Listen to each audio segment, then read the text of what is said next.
Just wait a second. Did that last time? Okay. Great. We're ready. Welcome, everyone. Welcome to this webinar today. It's called How to Handle Insecure Attachment. I'm really excited because I have two of my best friends and a couple that I admire the most who are in love. And it's Jennifer Russell and Bryan Franklin. And Great to be here. Yeah, these two have really been mapping relationships, intimacy, what gets in the way of intimacy, what feeds it. And in particular, they've been researching lately a really interesting and popular framework for relationships around attachment patterns, different insecure attachment patterns, and how to move through them, how to work with them. And just hearing them speak about it and what they've been discovering, I really wanted to bring their best ideas to you guys today. And I'm just going to be asking them questions. And I'd like to introduce Jennifer Russell and Bryan Franklin, who I love. Oh, thank you, Annie. What a pleasure to be on with the cartographer of love herself for us to jam on this topic. You know, Bryan and I have gotten just countless posts and questions and even just our clients talking to us about this kind of phenomenon called attachment theory. So we decided that we weren't happy with all of the state of the art on it, and we wanted to really dive in and maybe add to some of our understandings around that. So let's dive in. Yeah, it's a really powerful model. I'd love for you to share with us what we're going to learn today from you guys. What are you going to focus on? Yeah. So first we need to talk a little bit about what attachment theory is. And there's some things that we love about this as a model, and there's some things that we don't love about it that we actually that could. I know you'll upgrade the models you learn about. Exactly. Sorry. So we need to talk about what it is first of all, and then we're going to unveil some pattern interrupts for your attachment, your insecure attachment patterns, so that you can start to create secure attachment and a kind of healthy, happy relationship that you want. So we're going to give you some pattern interrupts. We also want to tell you about an extraordinary event coming up in San Francisco the first week in November. And the last thing is we've got a set of free videos and audios, these meditations. One is like an SOS for, when you're doing your pattern, you can hit the SOS button and play this meditation in your ear and reset your nervous system. And then one is like a maintenance program that if you do it every day, 5 days a week for 5 weeks, you're going to have a complete transformation in how you love. So, and we're going to give all that away for free. Yeah, and we'll so stay till the end. Yeah, for sure. Yeah, let me dive into what attachment theory is and just the brief overview of it, so that we're all having a common language in this dialogue for all of you guys listening. You know, basically, attachment theory, divides the world into three groups. The first group is, the people that fundamentally know that they're loved, deserving of love, and good at loving others. These people are likely to have really happy, healthy love relationships. And in those first 7 years, primarily in those first 7 years of development, as you're growing up, and even more in relief that first year or two of your development, when you were questioning, am I loved and lovable? If your answer to those questions, am I loved and lovable, was a profound yes with no hesitation in those first early years, then you're said to be securely attached, primarily, of course, to your parents, but just to love itself, that you have a secure feeling around your ability to get love and receive love. And sadly, this is a more rare than it sounds like it ought to be in our world, which is why attachment theory, I think, is gaining a lot of look from people. So go ahead. It's just one of the things I really love about attachment theory, because we have to give it up for the science. Woohoo!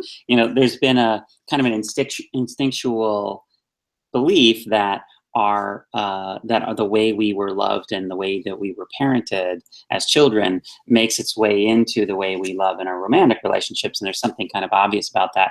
However, what attachment theory did is really did the scientific study to notice that, in fact, the exact attachment patterns that you exhibited in childhood showed up later in relationships. So that's kind of cool, just that it's not just hocus pocus or woo woo. It's actually backed by some awesome research. Yeah. And in your guys working with couples and mine, we've seen this play out empirically.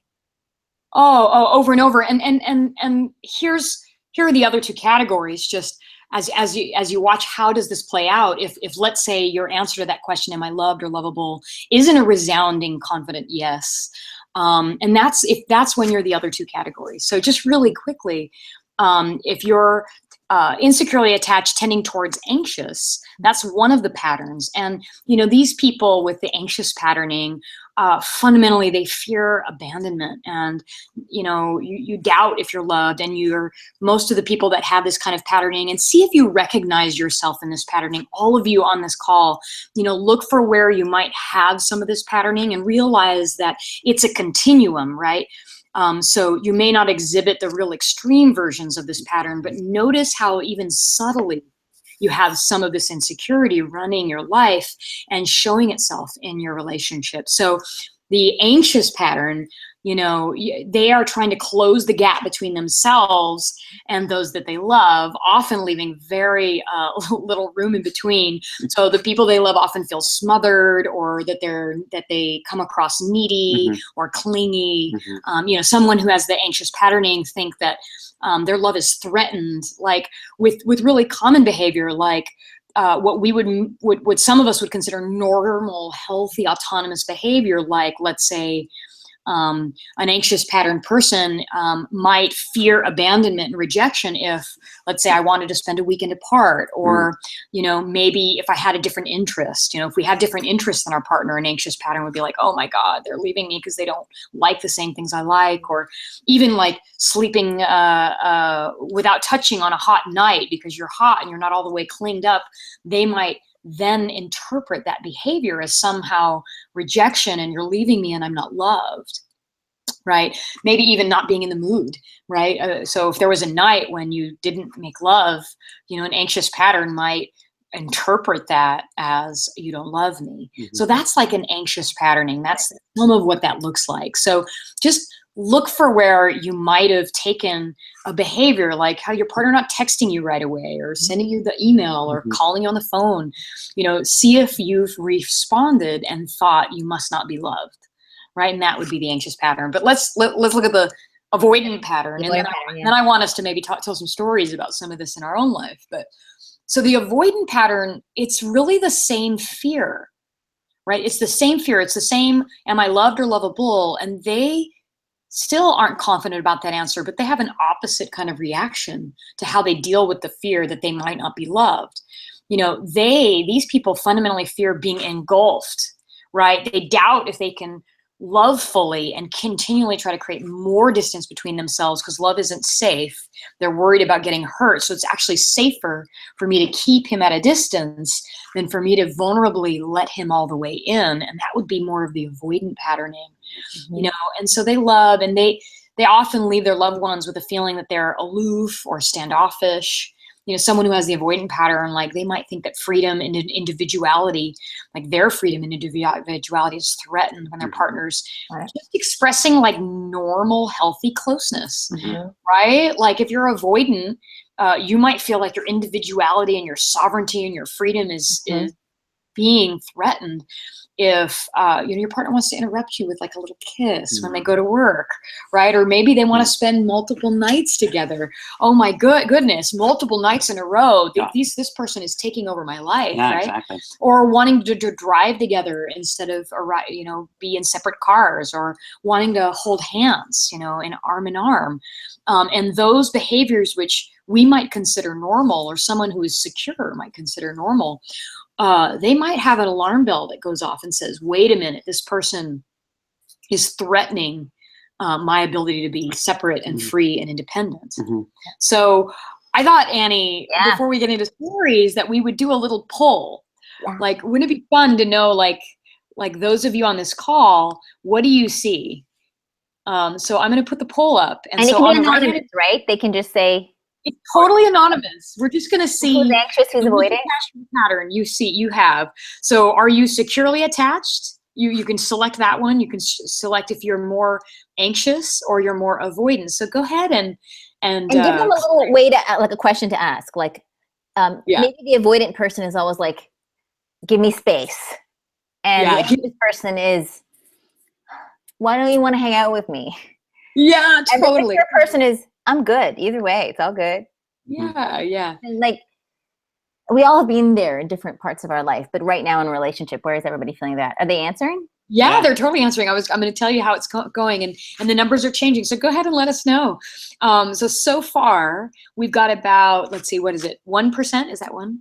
Oh, 11%. Sorry, I have to get my glasses on. 11% of you are saying you feel securely attached. Good. Right? So some of you feel, and now that went down to 8%. So maybe we're getting more answers in.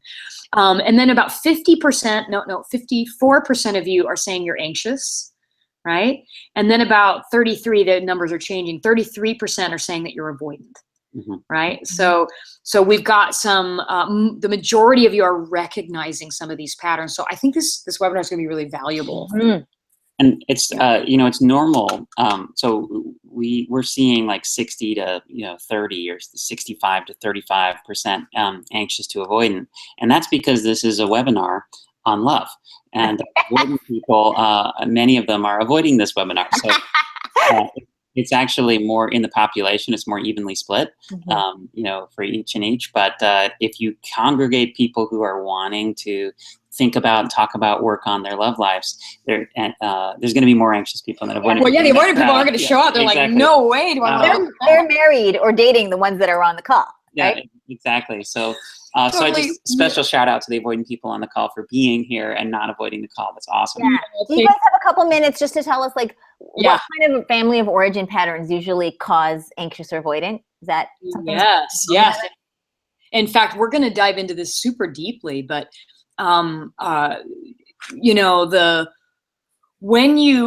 it's interesting because it almost doesn't matter what your parents do or don't do, because you might have the kind of parents that are really overt about it, where your pleas for attention went unanswered and you were neglected. But it could be, just so you realize you're not crazy out there, it could be as simple as there you were, 12 months old, a year old, and you wanted your mom's attention and you were reaching up to her and the phone rang. And in that moment, your mom or your dad turned away and answered the call. And in that moment, as simple and innocuous as that moment could imprint and say, I reached for mom, I reached for dad, and they weren't there. They rejected me in that moment when she went for the phone call. I must not be loved. So that would be like on one end of the spectrum that might create this, all the way to the end of like total neglect on the other. And that tends to create the avoidance. But on the other side, if you had parents that were super enmeshed in who you were, what you were doing, living vicariously through your life, like they didn't achieve their own sense of meaning and autonomy except through you and except through your accomplishments, you might have felt engulfed, and as a response to that engulfment, you might have gone the other way and gone avoidant because you felt like overmuch, like you just got more attention that you wanted and you weren't able to be autonomous and separate from your parents. And if you didn't fully develop your right to be separate and still belong, right? Because your parents were not kind of allowing you to individuate, then you might have gone avoidant. And these are common. It's not a hard and fast rule, but this is what commonly would create it. And if you had needs for attention and they went neglected, then you didn't fully develop your right to need in that moment. And therefore you have this fear around having needs, and a fear that if you have them, you might get abandoned. And you develop that kind of right to need, usually between 6 months to 12 months old. So these things develop really, really young. I'd say that also every story is a little bit different. I think the insecure patterning that I have mostly come from my relationship to my older brothers that were, and their, it didn't have to be your parents. Their influence over my kind of upbringing environment in the first couple of years. And also, if you're a parent and you want securely attached children, the only thing you can do about that really is to make yourself securely attached and to unwind the insecure patternings. Because if the parents' insecure patternings will imprint on the child to some degree, to a great extent. And then the child will heal some of that and be less insecure than their parents. That's typically what's going to be happening. So, that's why Jennifer was saying it doesn't matter kind of how it expresses itself.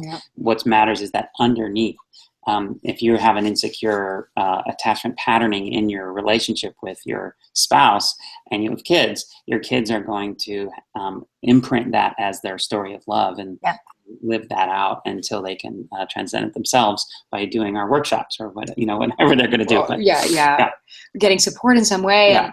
And, one of the reasons we're talking about it on this webinar, and even the frame that we take that I think is most valuable for all of you listening is that attachment theory and our frame on it correctly places a responsibility for the dynamic on both people. So it's easy to understand that if you feel crowded by your lover, like if you're worried that they're going to engulf you, it's actually more likely that you are insecurely avoidant than that they're crowding you. So rather than blaming your partner for these behaviors, like not holding your hand or, or wanting to spend multiple nights, if you don't understand this theory, you might mistakenly make that an issue about your partner. Mm-hmm. And what we want to really get across to you, double underline, is that patterning is way more likely yours than about their behavior. And if you'll actually look at it as yours, that you'll have a way of unwinding it so that you're not sitting there kind of blaming them. And so they both might be there. Yeah. But you can only harden you. Exactly. Now they might have their own patterning, but if you're reacting to it, then you have your own to work with. Like they might actually be being avoidant in that moment. But if your response is to go into fear that you're not loved and that you're be rejected and that you're interpreting and looking for evidence that they're rejecting you, that's actually more about you than them, regardless of their patterning. So we really want you to fade everybody else out during this call and really look at your own reactions. This is, I think this is the fundamental relationship error, which is we think that our partner's insanity validates our sanity. Like if we identify that you've got a crazy pattern and you're avoidant and you're just doing that pattern, we think that means that our behavior is normal or sanctified or validated. And more often than not, if your crazy partner is being crazy in that moment, you're probably being the opposite kind of crazy too. And crazy.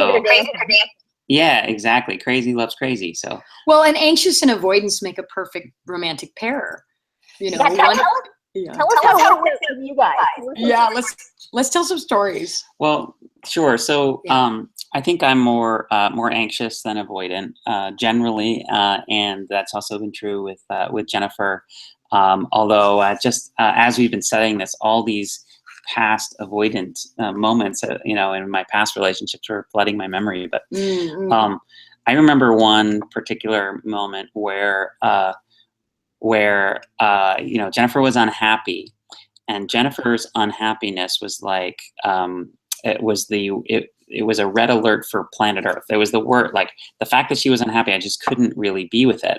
And so I was kind of frantically trying to help her not be unhappy, which when someone's unhappy, that kind of frantic energy of like trying to caretake their emotion isn't really what's needed. So that wasn't working.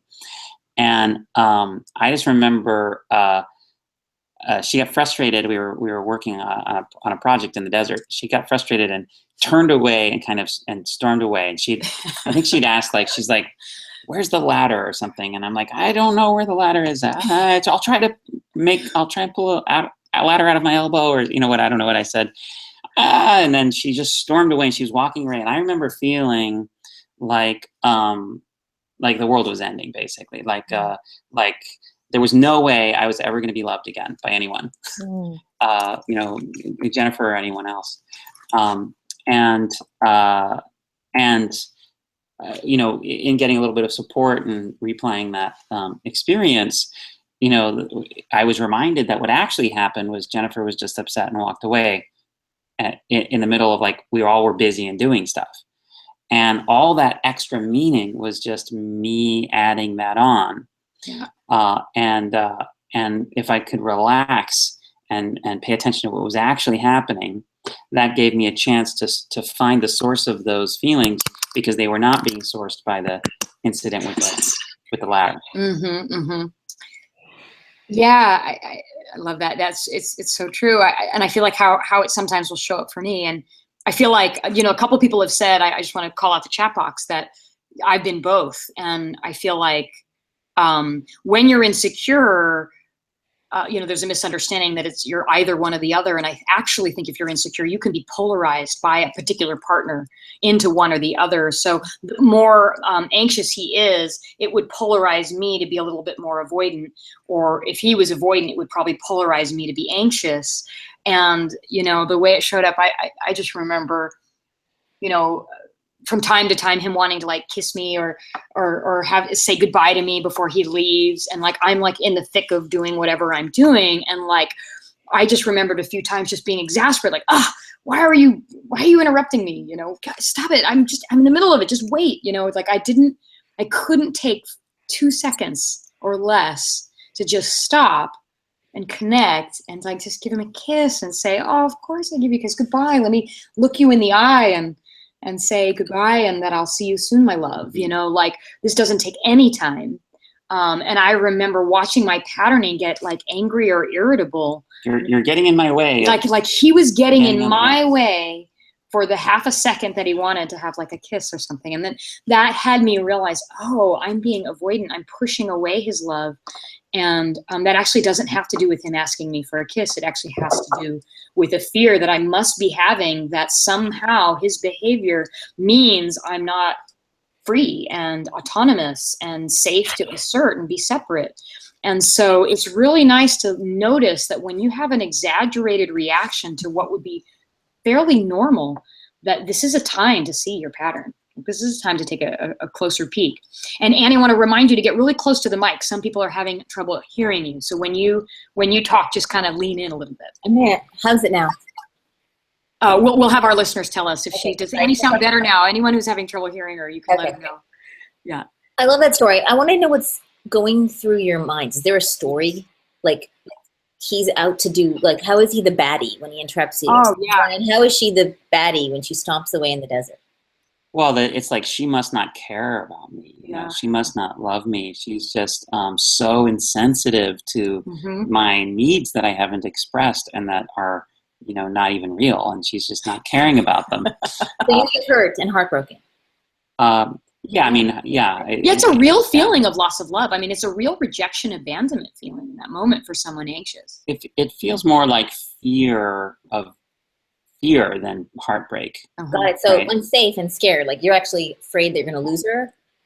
Yeah, exactly. And I think that's one of the signs that what you're experiencing is created by your pattern and not by your partner, is that it's actually about the future.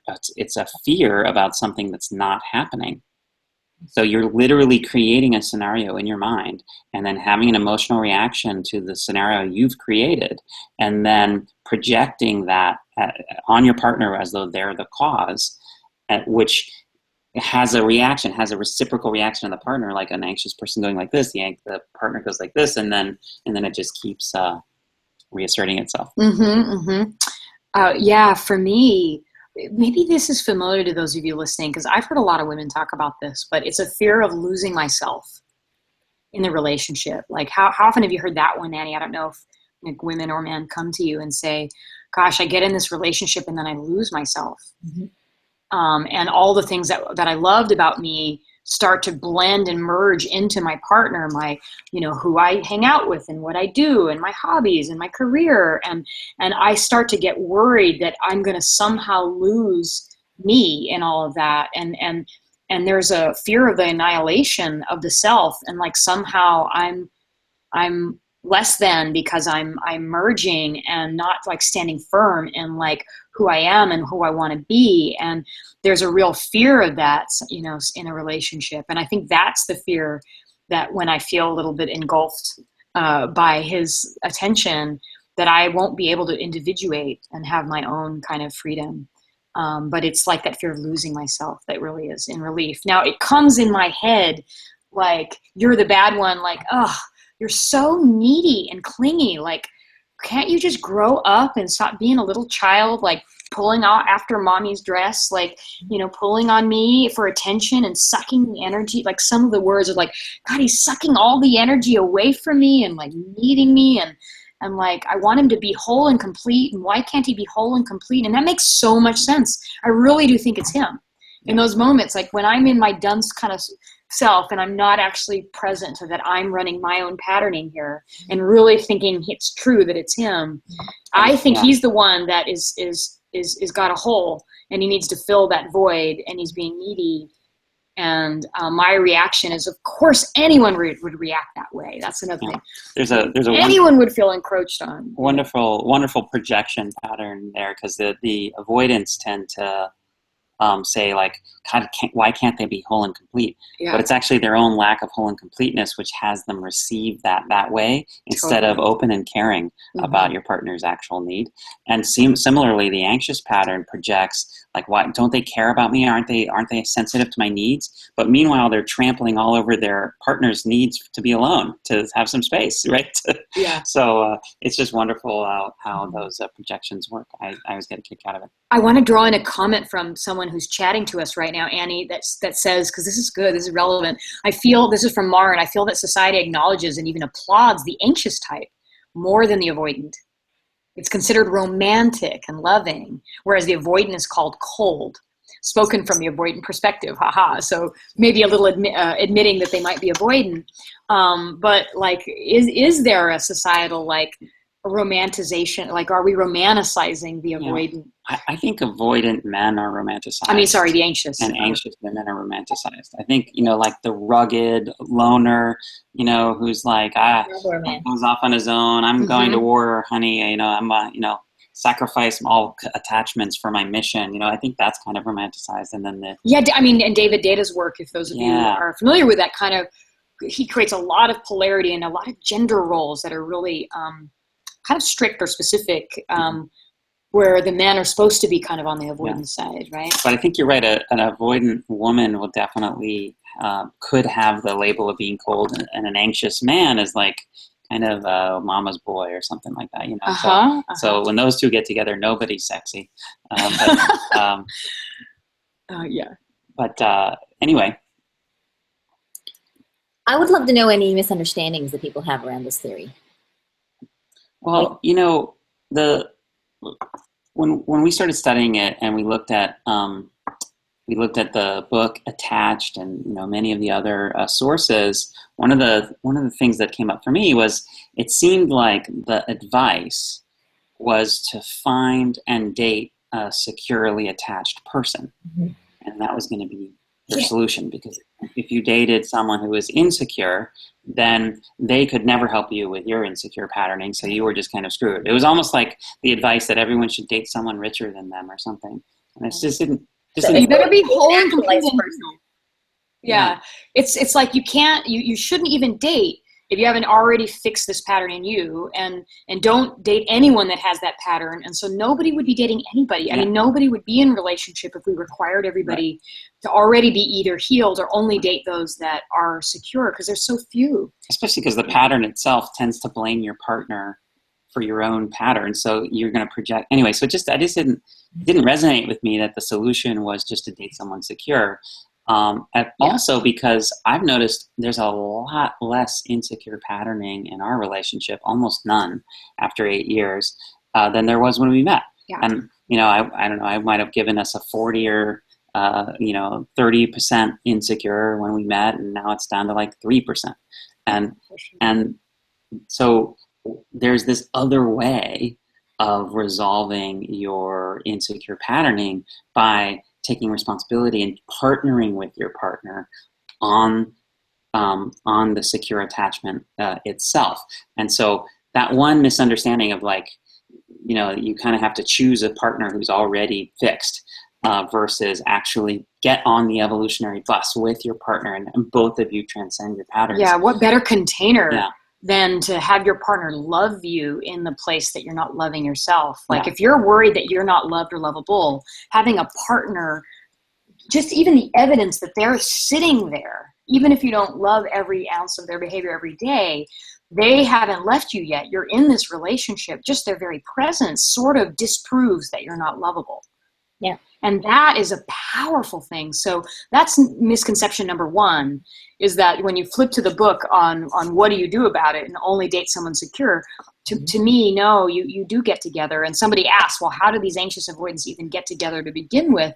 And that's because they're drawn and attracted. You know, the anxious wants to run after the avoidant, and the avoidant kind of runs away, and they create kind of a tension around that. If you get two avoidants, then they just both run away and nobody relates. Right? Too anxious, they kind of merge into a blob and there's no polarity. So anxious and avoidant actually creates polarity. So that's why they often attract each other. If they run at the same speed, then they can have a relationship. They just continually one's chasing the other, and they're all, and it goes like that. So. Yeah. The second misconception, just real fast, is that you're fixed. Yeah, the second misconception, just real fast, we won't go into it too long, is just that a lot of the books and the theories will say that you are fixed. In other words, if you were from a family that had a very particular patterning and you adopted a more anxious stance, then you will be anxious all the time and in every relationship. And from hundreds of conversations, maybe thousands at this point, we've found that isn't the case, that people do get polarized back and forth. What's common is that if you're insecure, you will exhibit either of these. Now, some people tend to kind of have gravitational pull to one side. So some of you will notice that you're way more often one or the other, but it's equally possible that if somebody was more anxious than you, let's say, then you would start to become avoidant, or if you're avoidant, someone became more avoidant than you, then you would actually polarize and become more anxious. So that does happen, and you can flip. So that's just another misconception.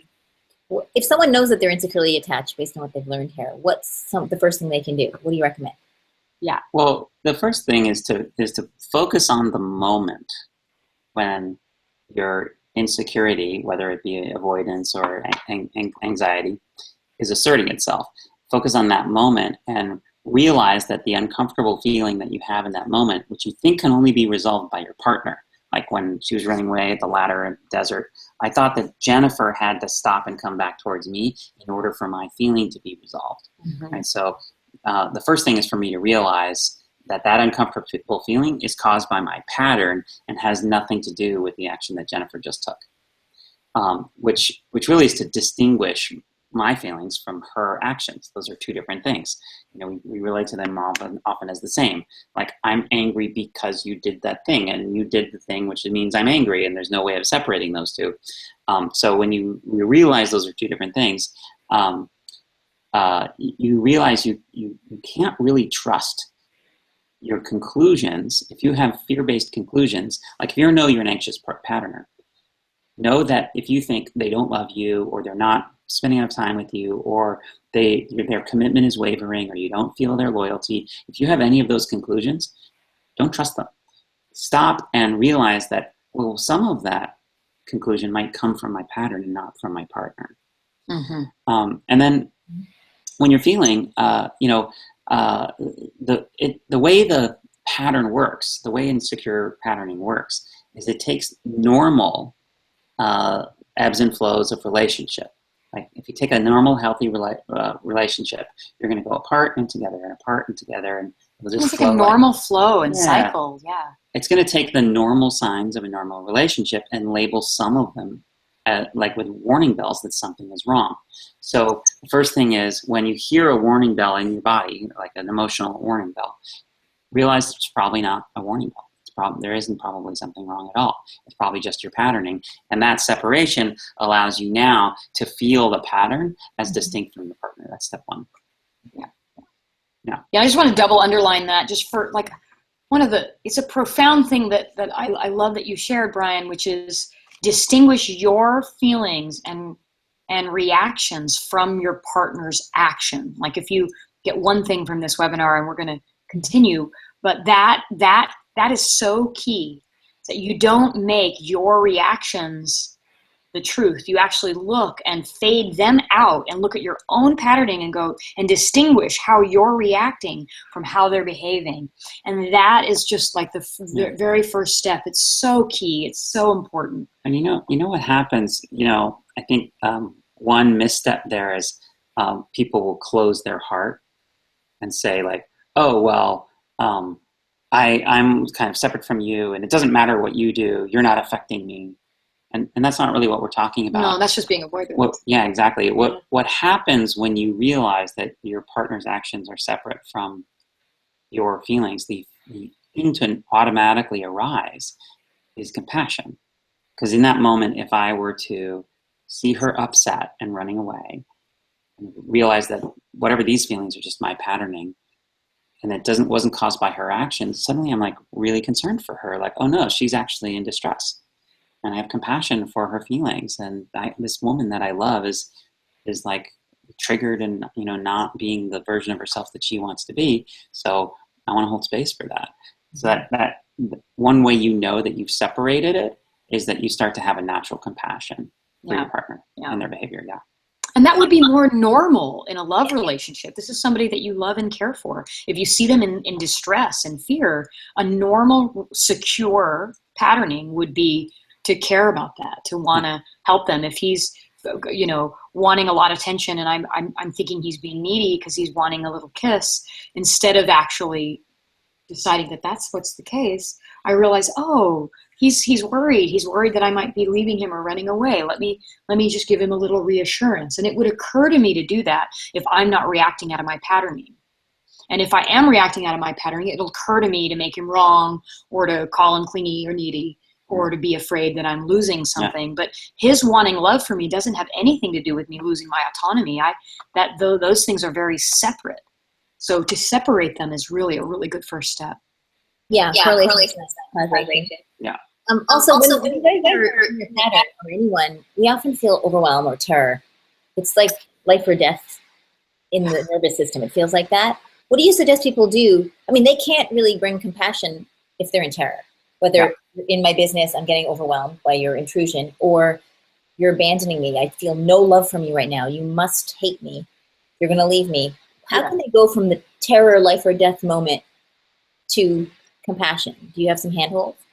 Yeah, absolutely. Yeah, in a way, a lot of this, and then we've got some resources that we're going to give you guys access to at the end that are really designed to do this next piece, which is, I just want to talk about, is like, it's really self-regulation, because the pattern is going to tell you to handle it one way, but there is a better way of handling it in that moment. So if you're anxious, pattern's going to tell you to cling tighter to your partner, right? And you're going to look for evidence that you're being abandoned, right? And that you might be helpless. And so what you want to do in that moment is reduce the fear in your system, as you were saying, because there's terror going on, so that you can actually hear your intuition about what's really real. So how do you do that? Like, what do we recommend that you do in that moment is really self-regulation. And some of this came from you, Annie, and really deep, rich conversations. And what I'll say about it, and then I want to hear kind of what you say about it, because I think you have a lot to add, which is, in the moment, for us, what we recommend to self-regulate is that you fade everything out but you. So you fade the situation, you fade out your partner, you fade out the supposed causes and everything else. And you just notice yourself and your reaction, right? Because in a way, you're all that's there. Like, a favorite spiritual teacher of ours says that you are the universe that you formerly thought you were inside of. So all of this that you're witnessing is really just a mirror. So it's all you mirroring back to you what your state of consciousness is. So you fade everything else out. So that's the first thing. And then when you fade everything else out and you're just present with your own body, it will naturally begin to regulate itself if you let it. What often prevents you from regulating is having your mind like caught up in the future and making your state dependent on that future, or making your state dependent on your partner. When you realize that it's just you bring this presence into your own body. And what we'll do is we'll teach you. I mean, I won't go through it all now because it's like a 10-minute meditation. But what I do is a 10-minute meditation that brings me back into myself, and actually can do it in the moment and do like 30 seconds of it and fade them out, and really use some visual imagery that I use, and really calm my body and calm my nervous system, remind myself that I'm loved and lovable, remind myself of my right to be separate and still belong, and a few of the other, what we will call them, organismic rights, and And then I realize the truth of those things and I start to self-regulate. Now we've got a meditation that walks you through that I have created with, it's got my voice on it, it's got some music, it's got imagery, it's got like incepting these really, really good rewirings of beliefs that might not have been fully developed in you. So this meditation is kind of like a handhold that you can use in the moment, but it's really just designed that if you're having that anxious or avoidant patterning, and you've got some of that fear running your system, to just relax the nervous system and regulate yourself so that you're not then blaming it on your partner or really destroying the relationship by either actually engulfing your partner and really creating the self-fulfilling prophecy. Yeah. You could take a secure person, and if you're all the way needy, they're going to reflect back to you your neediness, and then you're going to feel that unlove. Same with the avoidance. Yeah, so become self-fulfilling. Exactly. Right. So one of the reasons this works is that the pattern has you focused on your partner's on your partner satisfying your need.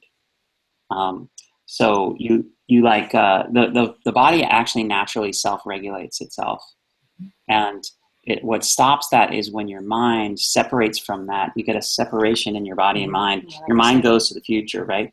So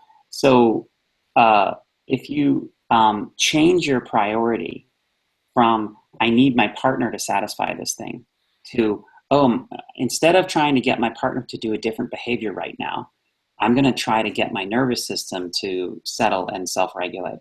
That change of priority is absolutely essential. And then using the processes that, that Jennifer was talking about really well. And we've got one for each pattern. We've got one for the avoidant and one for the. And they're going to get it.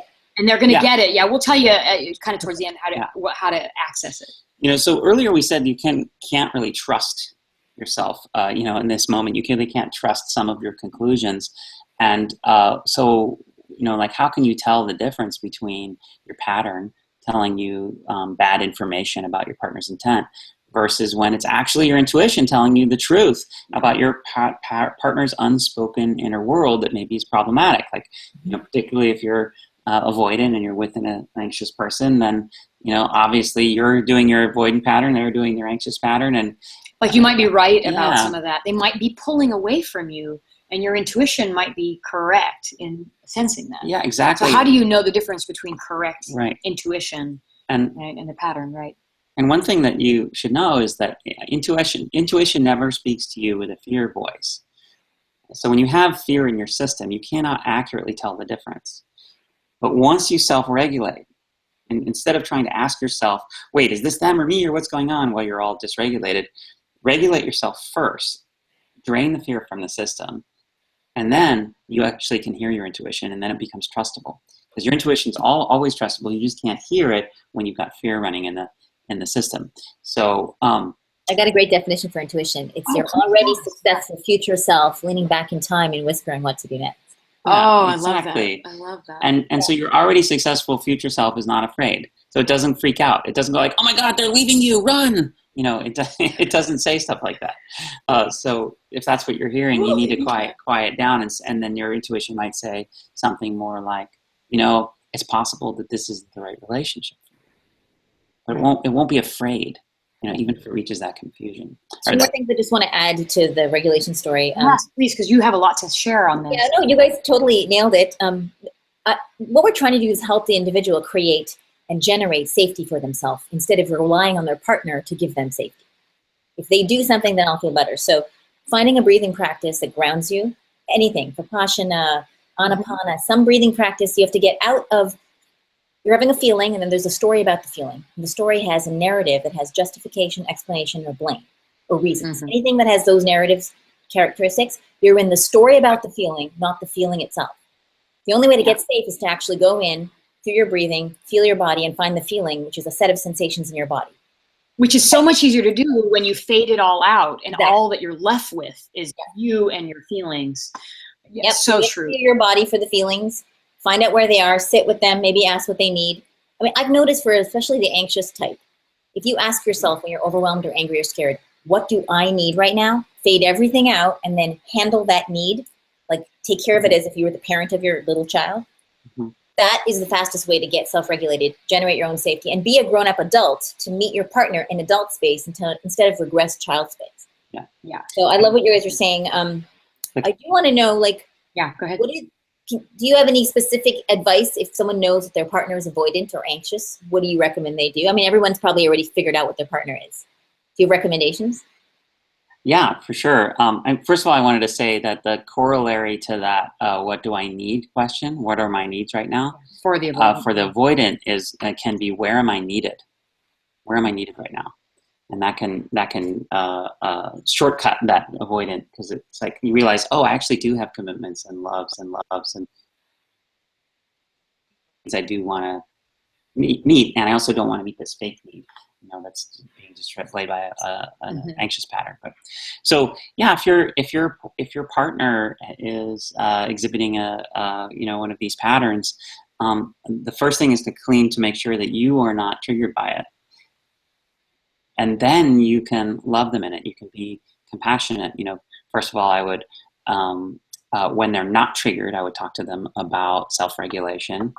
And then when I think the most effective thing to do, if I notice that Jennifer's in a pattern moment, is I just stop everything and I'm just with her. And whatever I was trying to do, or I just drop my agenda, so because right now the agenda is regulation, and I just try to be in service to that. Yeah, I mean, I often find that if one or the other of us is dysregulated, you can feel it in their body if you switch into someone's nervous system, right? And they are dysregulated. They're operating with that fear, and you can feel like their heart is racing, their voice is really fast, like they're tense. You can see the tension in their face and their body. I do this with children too. It's like when children are in that fear and they're about to cry or about to tantrum, or they're worried about being hurt. If you relax your nervous system and regulate yourself and really go out of your way to kind of really, like, whatever tone that you were at, just to bring your energy and slow everything way down, then the mirror neurons in your partner, which are especially sensitive to your nervous system, can start to regulate. Sometimes when Bryan and I are having a conflict and I'm really angry or hurt or upset, I mean, he'll do this beautiful thing. Well, he'll just keep his voice really loving and really calm and really non-reactive. And I may still have a little bit of energy in me, and I may still kind of like, well, hey, but I can't keep that up and be out of rapport too long before my own nervous system is already, even without my conscious control, like not even my rational mind is actually in control there. Just my body and his body want to be resonating together, want to be relaxing. Your mirror neurons are wanting to take over, and you can actually help regulate your partner. But it would require you to not in that moment also be exhibiting your pattern. If you both are in this, I mean, really what we're going to talk to you about later is coming to our workshop, because we actually will help you in the context of your relationship start to unwind that patterning that each of you triggers in each other.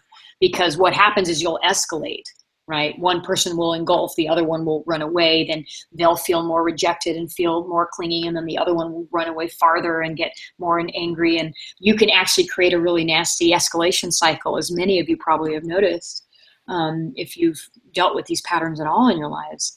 And, when you work with someone like you, Annie, I'm sure, and in the work that we do, especially when we can get both partners together, we actually help slow it down and unwind it in real time with them, which is some magic that we really love to do. And I've watched you guys with couples, and you actually give them options that are not occurring triggered states. So they're optionary options.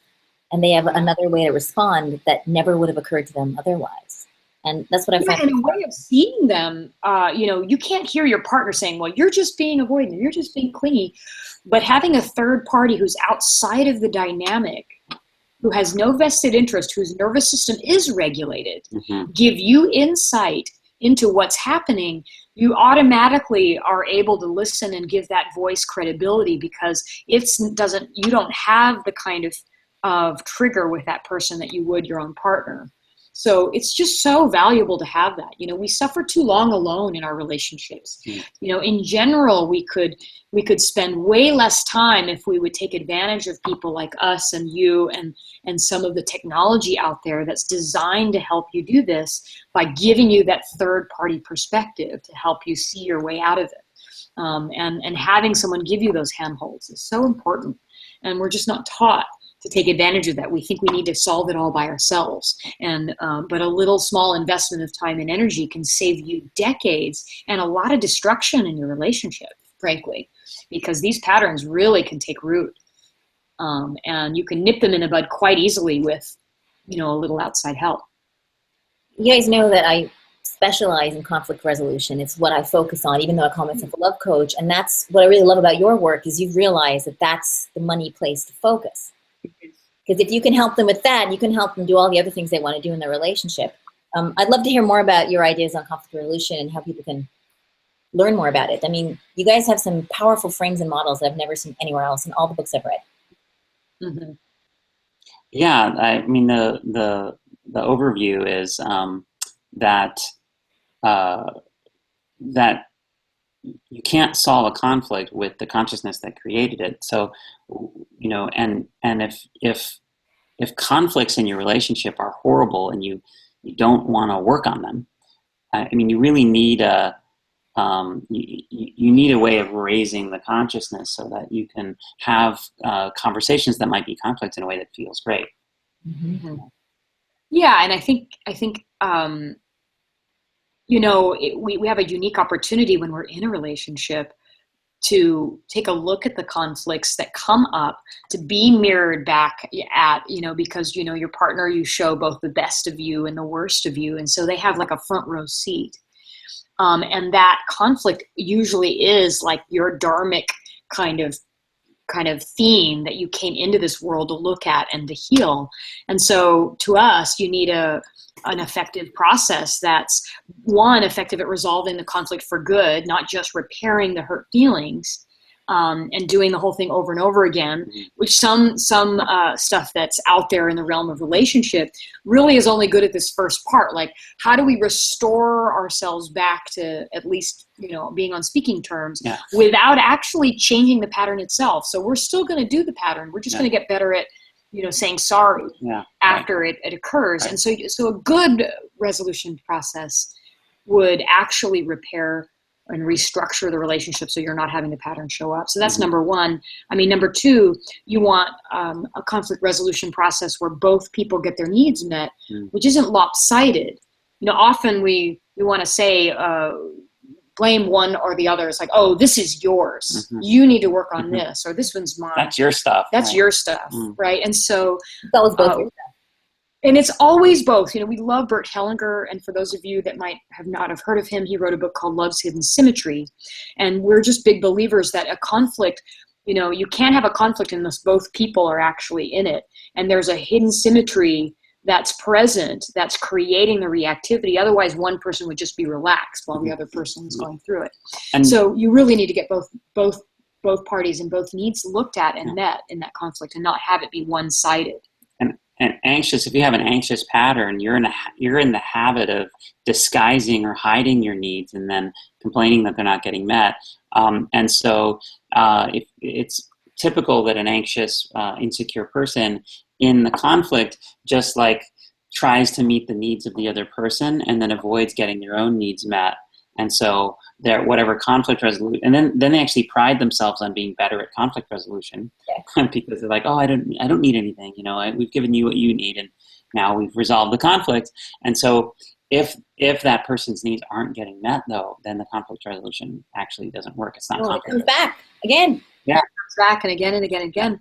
Yeah. So that's the second criteria. The third, to me, is that it feels good to both partners, so that the conversation is one that you want to have. Yeah. Right. It's not like, oh, we got to process. We have to do this conflict resolution. If you're both avoiding it, then that's not going to work. So that's like criteria number 3. And criteria number 4 for a really good, effective one is that it gets underneath the surface of the issue, right? Where you're not just at the kind of victimology layer where, you know, there's a perpetrator and a victim, or there's a complaint and defensiveness, right? And you're just talking about this surface. You really want to get under the issue and feel safe enough for both partners to be completely honest, vulnerable, and loved. And that's the kind of thing that we feel is really missing in a lot of what we see out there in love and relationship. And it's the kind of thing that, you know, Bryan and I actually teach, you know, a conflict resolution process that has these 4 criteria that when people have been in our Evolving Love, they've been saying things like, oh my God, we've been having this fight for years. This is the first time we've actually finished having that pattern for good, and written us letters about how, you know, how amazed they were at our ability to create a process that they could follow, not even one that required us there every time, but that they could follow, that they actually were excited to have, that literally led to the restructuring or repatterning. And that's really what we're about. And that's what we're creating a body of work around, is that. And that's, you know, that's why we designed the Evolving Love workshop, because there's we wanted to really share their conflict resolution process. I just want to run through real quick what those criteria were again. You know, 1 is it actually resolves the conflict for good, permanently. 2, everybody gets their needs met. 3, it feels good. And I don't think you'll actually believe this one until you've really seen it in our workshops, that these conflict resolution like, oh boy, do we get to do one? They're like giggling. It's just fantastic. And 4, it really gets underneath the surface to the real issues. And we have a workshop coming up in San Francisco on November 4th for singles, and November 5th and 6th for couples. So is it all right, Annie, if we talk a little bit about that? Yeah, I just want to tell everyone, I went to their first workshop and my mind was blown. They literally read every single cutting edge relationship book that they could find, and ones that I recommended. And then they were like, we need to invent models that are beyond this. And they actually went and did that. And I went to the workshop and I watched what they did. And I don't see anyone who systematized this game other than them. I mean, I can do it one-on-one and intuitive, but even I haven't got a model that I can just sort of ship out and give to the world. I think this what you guys are creating here is the cutting edge for relationship technology going on the planet, as far as I'm concerned. And I'm going to be at this workshop. I would love to hear more about it. I flew in for it. So tell us what we're going to learn. Well, imagine coming to an island in the San Francisco Bay for a deeply transformational experience and spending a day or 2 with us and getting our individual attention on the aspects of your relationship and your love life that matter most to you. And then you can imagine having the stage set for you in the most gentle and respectful way for you and your partner, if you're there together, or you by yourself, to permanently resolve your biggest recurring conflict without getting triggered. One of our past participants who was in the last workshop, he said he couldn't believe it. I think what he said is that we dove in and we actually solved the most important issue in our whole relationship. We've been married for years now, and I just assumed we weren't ever going to solve it. I think most of us do that. We just assume that, oh, well, we're just going to live with that one forever, but, on balance, everything's okay. He said he was crying his eyes out because he had never heard her say and acknowledge the things that he didn't think she even had any idea about. So that gives you kind of a flavor for what people experience. Mm-hmm. Yeah, absolutely. So, and Annie, we're so excited to have you there because you'll be adding your kind of special wisdom to this. And, there's a rumor we may even have Eben, but we'll see. Eben's coming. You're going to get Annie and Eben in our, great studies on relationships. So you have a trifecta. Or you have a quad. Is there a name for 4? Quadfecta sounds Quadfecta? great. I don't know. You have 4 incredible beings that you can barely get all in one space in one room, working with you live to really, really change and rewrite that relational DNA for good. So imagine bringing the most persistent pattern you have and realizing that you could leave having really resolved it. And whether you're single, we've got a day for singles and we've got 2 days for people in relationship. That either way, we're going to help you to rewrite that. So I don't know. One of the problems with relationships that we are trying to solve is that what we notice is that people are trying to solve their conflicts while they're triggered. and have basically no resources to act like a grown-up, right? We're like tantruming like we're 2 and 3 and 5 and 17. You know, we're not actually bringing our best selves to the most complex challenges of our relationship. And so it's kind of around Olympics while you're starving and sleeping. Right. And this is just the state of affairs, that we think we're supposed to be able to do this in that state because that's when it's most needed. And at Evolving Love, what we do is we create a space of like fun and lightness and love and care.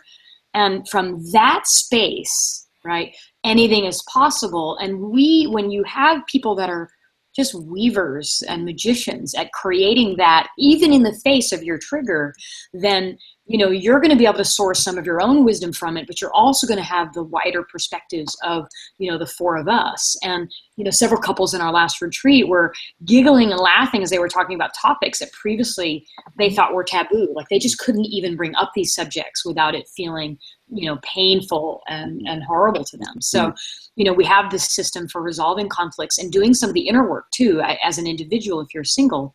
But we have this really methodology that we've developed and these practices that we've developed that we're going to give you, and a really comprehensive manual that you're going to get that's really meaty and juicy that you can take home and integrate.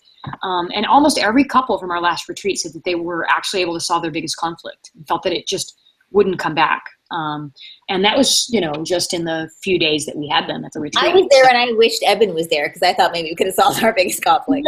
Yeah. Well, let us do that. Yeah, this time. You. And I just want to point out, you guys are actually going to be using your intelligence and imagination on the couples live at the seminar, working one-on-one, which is just not available in any other way. It's these guys, you can't afford these guys. They're super pricey. Well, you'd have to pay us to do one-on-one work with you. So, I mean, we've made this workshop so accessible. It's like a few $100s to have like 4 of the top relationship experts on the planet working with you to evolve the way you love. And if you hired you, Annie, or us, it would be thousands of dollars and several months of therapy work. Would be worth it, by the way. And certainly call us for that one-on-one work if you can't come in this group environment. But we can actually do a lot of it with you live. At an event like this. You'd be surprised what we can teach you how to do in your own relationship, and so that you only need us in a crisis, right? You know, I sometimes think we have like a relationship angel and a relationship devil inside of us, you know, and we reserve just the worst parts of ourselves for our partners, and also the best and the sweetest and most loving. And so one thing we really do at the workshop is we allow the angel in you to come out and to start handling situations that previously the devil side of you used to handle.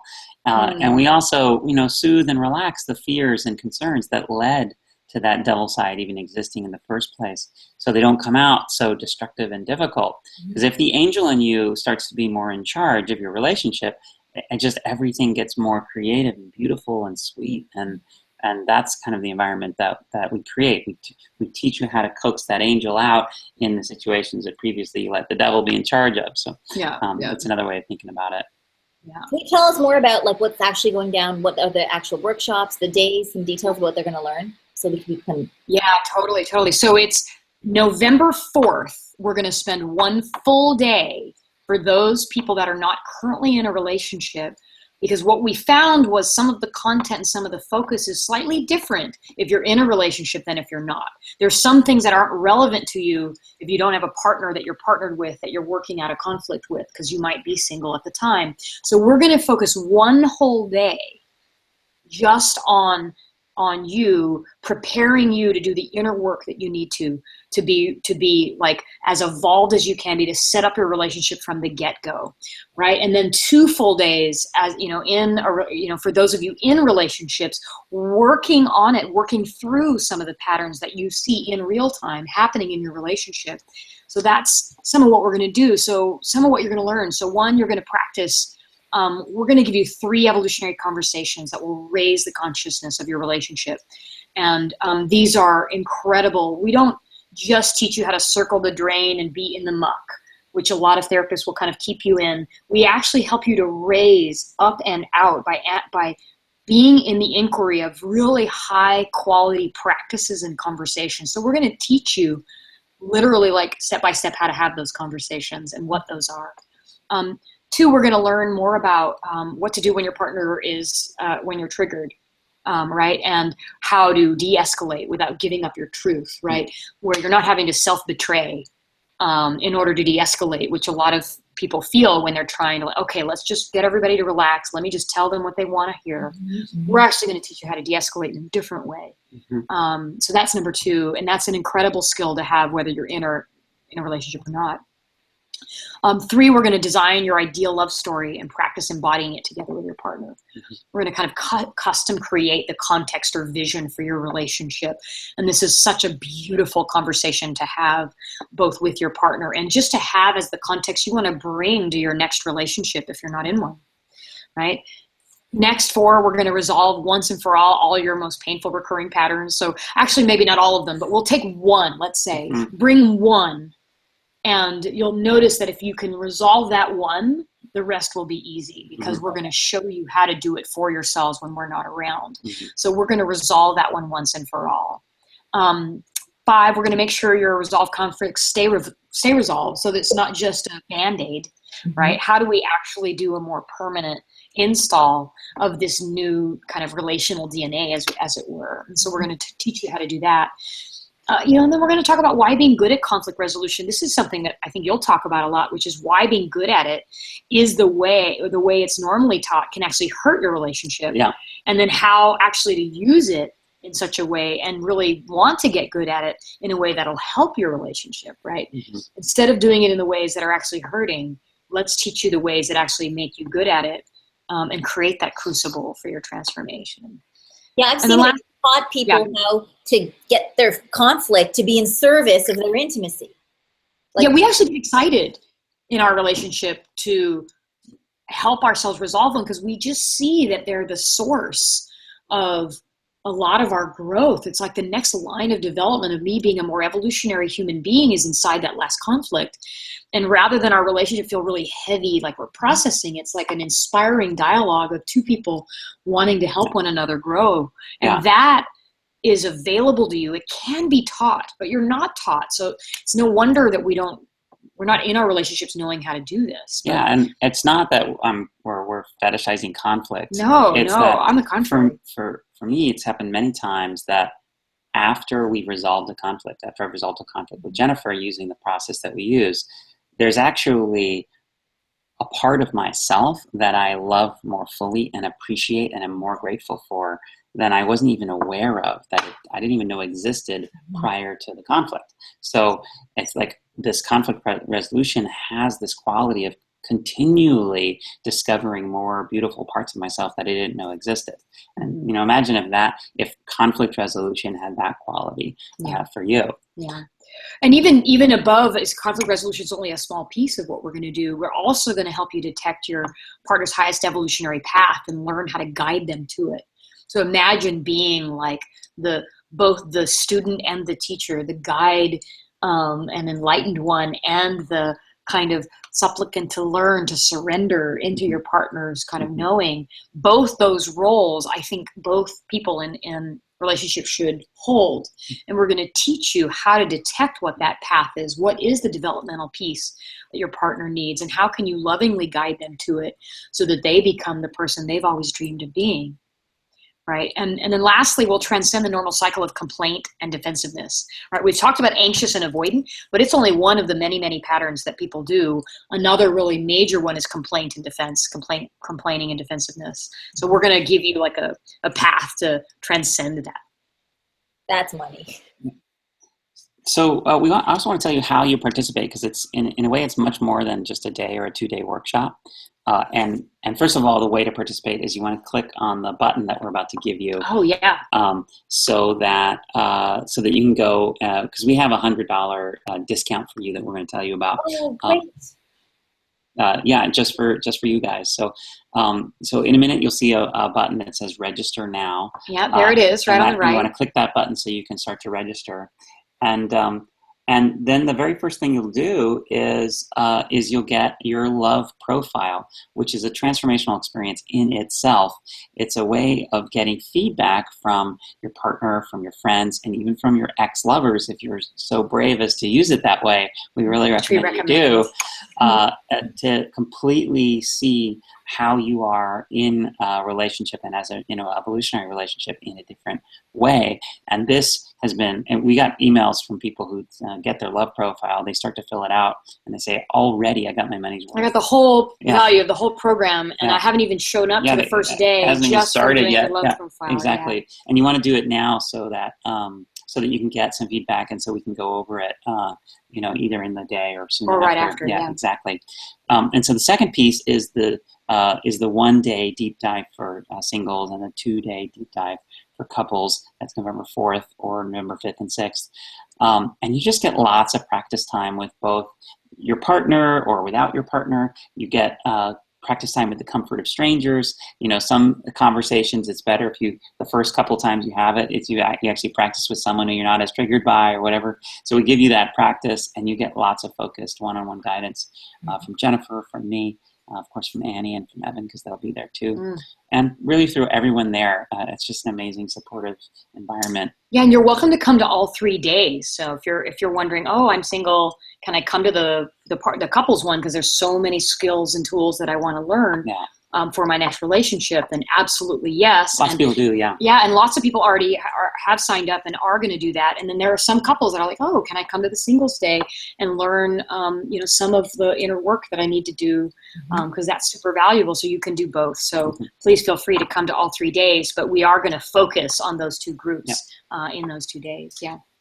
Plus, you'll get the live exercises in the workbook, which are meant to last for an entire year after the workshop. We actually have a email sequence for you that accompanies the course with very practical daily, weekly, and monthly rituals. So you get in your inbox a reminder of like, hey, here's something that you can do today. It takes 10 seconds that will maintain the evolutionary love relationship that you started in the workshop. And it's designed to help you fully embody and integrate this material so you can really bring it into all your relationships. And you'll also get the user's guide to monogamy and non-monogamy, which is how to keep your sex life hot and drama-free, no matter what kind of structure you've got. So fun. We had so much fun putting that together. This was juicy material, and we had time in our last workshop to actually spend a little session on this. Yeah.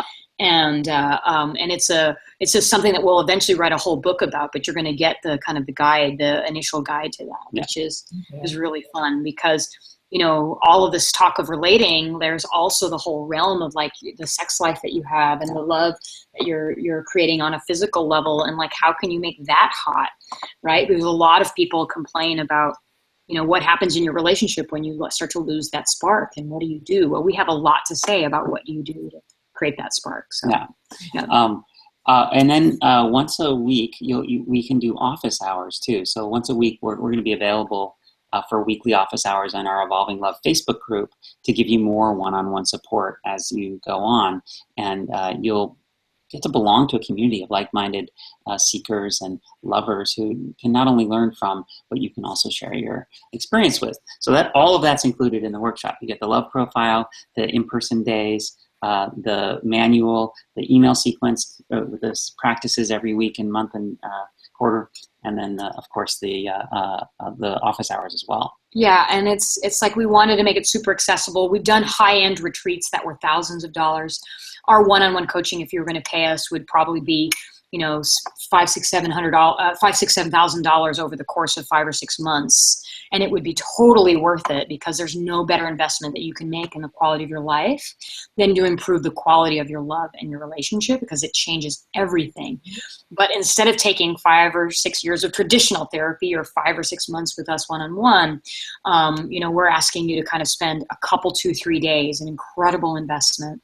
1 day for singles, 2 days for couples. And so that is really what we want you to consider as one of the best things you could do for yourself, the biggest gifts you could give. It's a rare and unique opportunity. We haven't been doing a lot of live events, and we don't have any more on the calendar for 2016. And so this is an opportunity to actually let us kind of get in there with you. So that's Evolving Love, November 4th. There's a button on the right. If you haven't seen it already, go ahead and click on it. You'll see all sorts of details. A lot of your questions will be answered on those pages. So the price of the couples workshop is $595 per person for 2 days, and for all of that other stuff as well. And for the singles workshop is $495 for 1 day. The workshop's November 4th for singles and 5th and 6th for couples, and that's coming up pretty soon, so in just a couple of weeks. So we want to give you an early bird discount if you can register between now and Sunday night at midnight of $100. So you get an extra $100 off. That means the couples workshop's only $495. The singles is only $395. It's a very, very small amount of money. That's amazing. Yeah. That's amazing. Yeah. So couples coaching. Yeah, even Landmark, which hasn't changed their pricing since like the 80s, is like $500 or $600, right?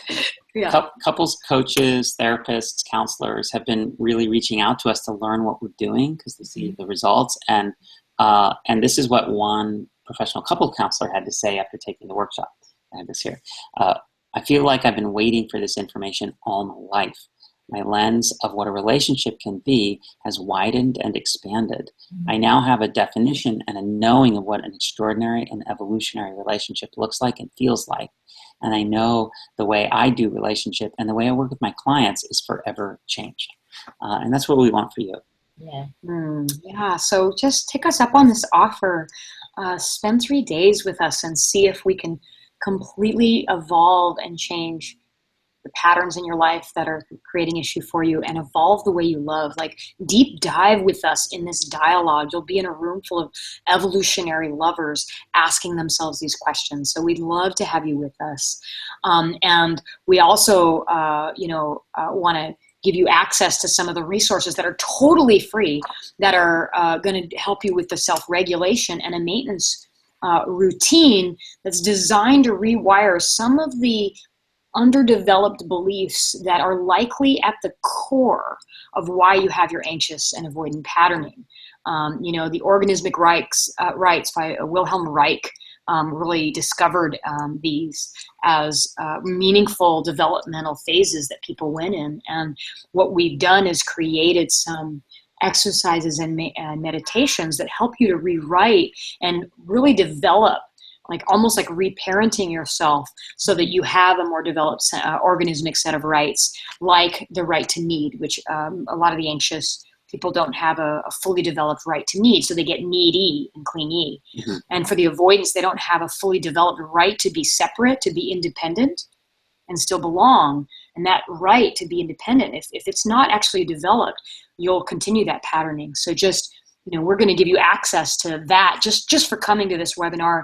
And that $100 discount, we turned it back on. That discount we had turned off. And just for you guys on this webinar, we decided we wanted to give you guys a special discount just for being here and for taking action and listening to this webinar and really being a yes to being an evolutionary lover. Mm-hmm. And so that discount will be available to you, but we're going to turn it back off in a day. Sunday so it's midnight. Yeah, you have until midnight on Sunday. Yeah. So at the beginning, we promised you this free download. And so to get the download, here's what you're going to do. You're going to text me on my phone, which is 415-810-9769. And we'll put this in the chat too. Yeah. And there's a few things that you want to say in the text. You want to say your name. You want to say the word attached. You want to say what email? City you live in, mm-hmm. and you want to say your email address. So your name, the word attached, the city you live in, and your email address.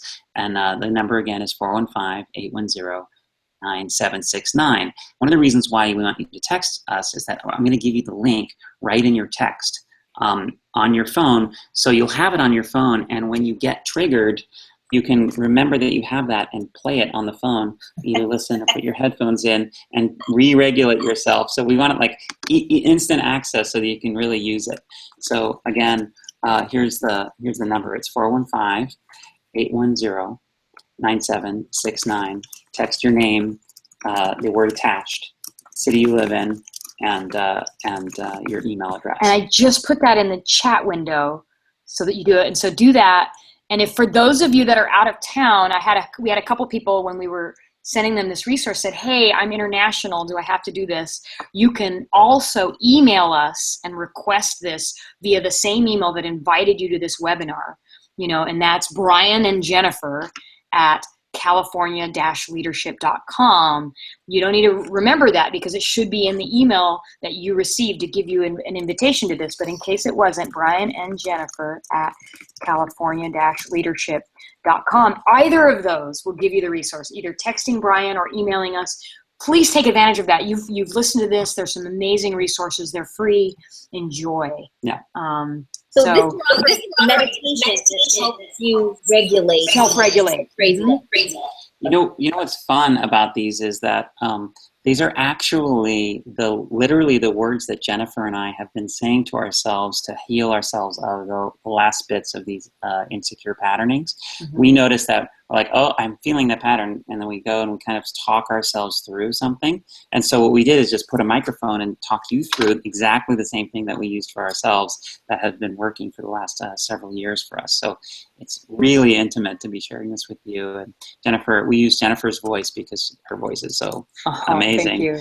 And so we used her voice and put a little music to it. It's really quite powerful. I think you're gonna like listening to these meditations. And good, there's lots of texts are coming in now already. So. Yeah, it's wonderful. And somebody's asking, love this. This is so compelling. Come to the UK. So I'm seeing a couple of people saying that. So thank you. If we get enough of you saying you want it in the UK, we will come. And so, make sure to let us know. Right now, all we have on the calendar is SF, and we've got hotels in the area if you want to fly in. So please do that. If you have questions, now is the time. You can ask us questions. We can but make sure that you text us or email us to get the free resources anyway, because those are wonderful. And click on the button that's on the right to see the page that'll tell you a little bit more about the workshop. Because we'd love to have you. It would be some of the best few $100s that you spend. You could spend that on a couple movies and some dinner, or you could come with us for 3 days and have your just mind blown with Annie, with Evan, and with anyone else. So let me just see if there's any questions. Put them in the chat box. Just for Google Hangout, it's easier for us to answer questions there. And if we don't have any, we'll sign off soon. But Annie, this is really fun. I'm glad you guys go to questions. I just want to say. Every workshop you guys have done in other cities has sold out, I remember, and you have a waiting list. And this is probably going to sell out too. So I really want to encourage people, if there's any part of you that thinks this might be for you, this is the workshop. I'm flying in for it. This is the cutting edge. This is the best it gets. These are the people I go to when I got shit that I can't figure out. So I'm recommending the best here. And I guarantee you, your relationship won't be recognizable after this experience. They're serious about conflict resolution and literally taking your relationship closer towards the dream that you know is possible, the one that you keep fighting for. This is the map. This is the map to that. So I just want to let you guys know that I'm going to be there teaching, guest teaching. My partner's going to be there. And I would love to hear the questions that people have for you guys. Yeah. We had somebody asking for details, so I posted those November 4th. And then click on the button and you should be able to see the details that go way into it. We've got an FAQ section. It goes into all of that. Some people thanking us. Thank you, Laura. Mm-hmm. We got the one on the UK. I gave you how to get the resources. So people are asking about how to get the resources. I'd like to be involved with you and maybe do workshops or something in the UK. Another one for UK. That's great. Mm-hmm. Fabulous stuff. I've read the books on this, but applying it is good. I feel that if someone is actually suffering something like narcissistic personality disorder or sociopath, if you're normal, you can think it's avoidant attachment theory when really they have a more serious issue. Absolutely, Laura. We were saying that there's a continuum on anxious and avoidant patterning. And when you go way far over, even beyond the patterning of anxious and avoidant, which could be, semi-healthy, and into the realm of actually being a diagnosable pathological disorder, the avoidant can go all the way to sociopath where they have no empathy, right? And the anxious can also, exhibit some narcissistic, right, where everything's about them and their needs, right? So that's absolutely true. So So really take all of that seriously if you see this patterning, and take a look, and come see us in this workshop and see if we can help work with you and get you to kind of a more healthy place. Wonderful. So I don't think we have any other questions. Thank you for the beautiful comments. Come to the workshop, click the link. We'll also send it to you via email. We're getting some texts in now, so send us if you want those free resources. We'd love for you to have them. Yeah, so thank you. Thank you so much, Annie. Yeah, thank you, Annie. I can't wait to have you in the room with us. We're going to have some fun together, evolving the way people love in a really deep and rich environment. So thank you. Thank you guys for All right. laying down a path. You know, as a couple, this is kind of what, you know, between you and me, we do this work at home in our relationship, and then whatever we've mapped out, we try to share with other people. And I know everything you're teaching is tried and tested in the laboratory of your love. And only what worked makes it out. So I really appreciate it. Yeah. Thank you, Bryan and Jennifer. You will email everybody with all the details, and will they get a replay as well if they want to hear it again? Yeah. Everyone on this call will get a replay, and you'll get the details on the workshop. If you didn't click the button, you'll get it in your inbox. But you have until midnight to take advantage of the $100 discount, so please do that. We want to reward you for taking action. And yeah, have a great rest of your night or day, whichever time zone you're in. And hopefully we'll see you in San Francisco, November 4th, 5th, and 6th. Yeah, hope to see you there. Yeah, ciao. Good night.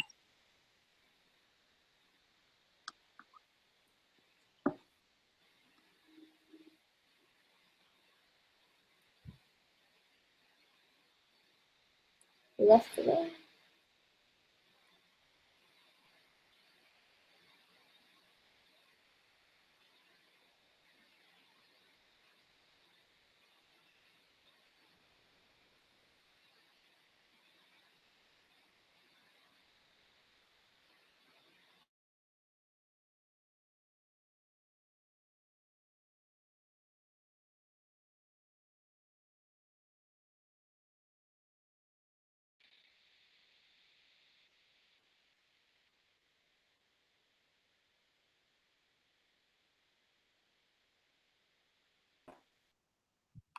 The same email we used to say time's almost up to Annie to send to her list on Sunday.